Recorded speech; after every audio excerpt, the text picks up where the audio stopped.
La forêt amazonienne adopte un climat que la Terre n'a pas observé depuis des millions d'années. Les chercheurs, après avoir analysé des décennies de données, ont été contraints d'inventer un terme nouveau pour le désigner, hypertropical.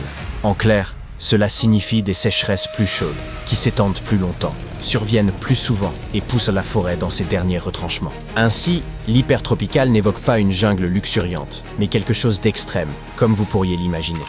Il s'agit d'une forêt tropicale stressée, surchauffée et se desséchant telle une éponge laissée sur un radiateur. Les chercheurs affirment que ces conditions n'ont aucun équivalent actuel. Cette situation est particulièrement préoccupante, car l'Amazonie fonctionne comme un gigantesque puits de carbone, absorbant le dioxyde de carbone de l'atmosphère et le stockant dans les arbres et le sol. Elle agit comme les poumons de la Terre, associés à un immense coffre-fort. Mais lorsque la chaleur et la sécheresse frappent les arbres, leur croissance ralentit, ils perdent leurs feuilles et se dessèchent. Dans ce cas, ils cessent non seulement d'absorber le carbone, mais peuvent également en libérer, transformant ainsi le système en source de carbone, ce qui est l'inverse de ce dont nous avons besoin. Malheureusement, il ne s'agit pas d'une simple hypothèse fondée sur un été médiocre. L'équipe scientifique a exploité des données récoltées sur plus de 30 années dans toute l'Amazonie. Ils ont étudié la réaction des arbres face à la sécheresse et aux pics de température, ainsi que le comportement du sol, qui n'est pas qu'une simple terre, mais un monde vivant de racines, de microbes, d'humidité et de nutriments. Lorsque la sécheresse assèche le sol, les arbres ne souffrent pas uniquement de soif. Tout leur système de soutien se met à dysfonctionner. L'Amazonie repose sur un recyclage constant de l'eau. La pluie tombe, les arbres la boivent, puis la restituent sous forme de vapeur d'eau par leurs feuilles. Ce processus, appelé transpiration, équivaut à la forêt qui sue. Cette sueur des arbres favorise la formation des nuages et le retour de la pluie, constituant ainsi une boucle hydrologique autonome. Si la sécheresse affaiblit les arbres, cette boucle se fragilise et la forêt s'assèche davantage. La dernière fois que des conditions climatiques similaires ont régné sur notre planète remonte à environ 10 millions d'années. La Terre et sa faune présentaient alors un visage très différent, et les écosystèmes obéissaient à d'autres règles. Ainsi, pour tous ceux qui vivent aujourd'hui sur Terre, ces conditions constituent un défi inédit. Ce qui accentue encore l'ampleur de la menace, c'est que les chercheurs ont utilisé sécheresse et vagues de chaleur comme un avant-goût de ce qui pourrait advenir. Ils ont observé le comportement des forêts lors d'événements contemporains extrêmes, lesquels agissent comme une machine à remonter le temps, offrant un aperçu de ce que pourrait devenir la norme dans les 100 prochaines années. C'est terrifiant, car les saisons catastrophiques d'aujourd'hui risquent de devenir le climat moyen de demain. L'Amazonie ne connaîtrait donc plus une mauvaise année, mais établirait un nouveau seuil de référence. Et cela ne se limite pas à l'Amazonie.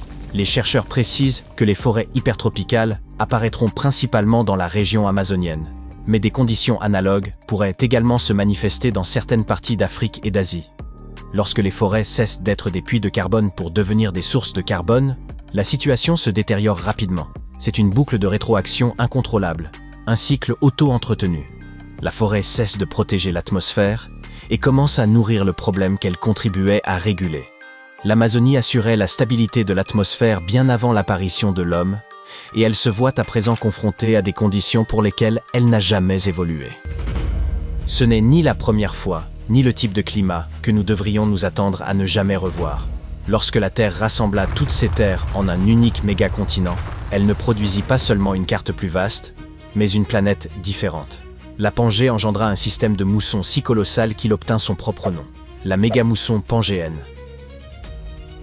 Il s'agissait d'une mousson démesurée, générant des saisons humides démentielles dans certaines régions et une sécheresse impitoyable dans d'autres. Cela se produisit parce qu'un continent unique perturbait les vents et l'humidité des océans, tel un mur gigantesque dans l'atmosphère. Ce climat ne répartissait pas la pluie de manière uniforme, mais la concentrait. Il provoquait des variations extrêmes, des mois humides déversant l'eau comme une bouche d'incendie, suivis de saisons sèches où l'on aurait dit que la planète avait oublié de pleuvoir. Les régions intérieures devenaient probablement difficiles, tandis que les zones côtières subissaient des extrêmes saisonniers. Heureusement, ce climat ne reviendra pas de la même manière, car il nécessite un supercontinent. Toutefois, cela montre que le climat terrestre change non seulement selon la température, mais aussi selon la disposition des continents. Réarrangez-les, et le ciel tout entier se comporte différemment. Au cours de la période dite de la Terre boule de neige, la planète entière ressemblait à l'Antarctique. La glace s'étendait presque partout, probablement jusqu'à l'équateur. Les dépôts glaciaires anciens découverts dans des zones autrefois proches des tropiques confirment ce phénomène. Et voici l'aspect terrifiant. Lorsque la glace s'étend suffisamment, elle triche. Elle réfléchit la lumière du soleil comme un miroir, réduisant l'absorption de chaleur par la Terre qui se refroidit davantage, produisant encore plus de glace. Et le gel s'auto-entretient. Lorsque cette glace fondit, après que les volcans eurent libéré suffisamment de dioxyde de carbone, le processus fut probablement violent, accompagné d'événements météorologiques extrêmes et de bouleversements chimiques dans les océans. Ensuite, il y eut la Terre étuve, donnant l'impression d'un thermostat bloqué à son maximum. Durant de longues périodes, les températures mondiales demeuraient bien plus élevées qu'aujourd'hui. Le niveau des mers augmentait, et le système climatique semblait avoir pris trop d'élan pour ralentir. Dans ce monde étouffant, l'océan se dilatait en se réchauffant, car l'eau chaude occupe davantage de volume. Les calottes glaciaires diminuaient, et sans son miroir naturel, la Terre absorbait encore plus de chaleur, s'enfonçant davantage dans la zone de forte chaleur. Ces conditions perturbèrent les régimes de précipitation, transformant certaines régions en zones d'inondation permanente, tandis que d'autres connurent une sécheresse continue. Nous devrions nous réjouir que ce prochain scénario climatique, les événements anoxiques, ne se soit pas produit depuis des millions d'années. Pourtant, ils se sont produits à maintes reprises dans le passé et ont pu contribuer à des extinctions massives. L'océan paraissait normal en surface, mais en profondeur, d'immenses régions s'appauvrissèrent en oxygène. Certaines parties se stratifiaient, ce qui signifiait que les différentes couches cessaient de se mélanger correctement. L'eau chaude de surface demeurait en haut, tandis que les eaux profondes se trouvaient isolées, privant les profondeurs de renouvellement en oxygène. Les bactéries prenaient alors le relais, dégradant la matière organique en générant des conditions chimiques nocives. Des écosystèmes entiers s'effondraient. Sans qu'aucun météore ne soit nécessaire, il suffisait d'une combinaison défavorable de réchauffement, d'excès de nutriments et de circulation océanique perturbée. Ces événements ont aussi laissé des sédiments noirs riches en matière organique, comme si l'océan avait consigné la catastrophe à l'encre sombre. Et le plus inquiétant est que ces épisodes ne ressemblaient pas à une explosion brutale, mais à une lente asphyxie de la mer.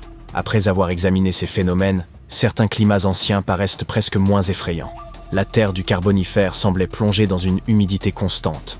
D'immenses marécages couvraient les continents, et les forêts imbibèrent le monde comme une éponge qui ne séchait jamais. L'air contenait davantage d'oxygène qu'aujourd'hui, ce qui paraît agréable jusqu'à considérer ses effets sur les insectes. Cette époque a vu apparaître des créatures gigantesques, comme des mille-pattes de la taille d'une petite voiture. Ce climat permit aussi la formation d'importants gisements de charbon, les plantes mortes s'accumulant plus vite qu'elles ne se décomposèrent. Ainsi, il produisit non seulement une faune impressionnante, mais aussi une réserve d'énergie pour l'avenir. Le charbon s'est formé grâce à ces forêts marécageuses étendues et à des conditions favorisant l'enfouissement du carbone. Ce climat ne reviendra pas, car les continents, les écosystèmes et le cycle du carbone ne fonctionnent plus de la même manière aujourd'hui.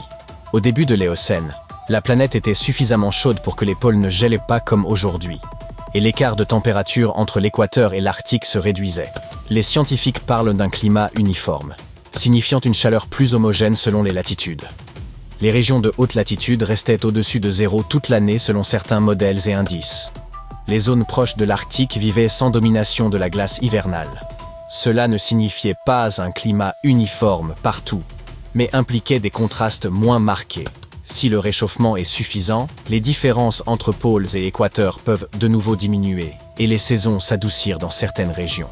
Toutefois, le système terrestre actuel comprend des calottes glaciaires, des dynamiques océaniques et des infrastructures humaines absentes à l'époque.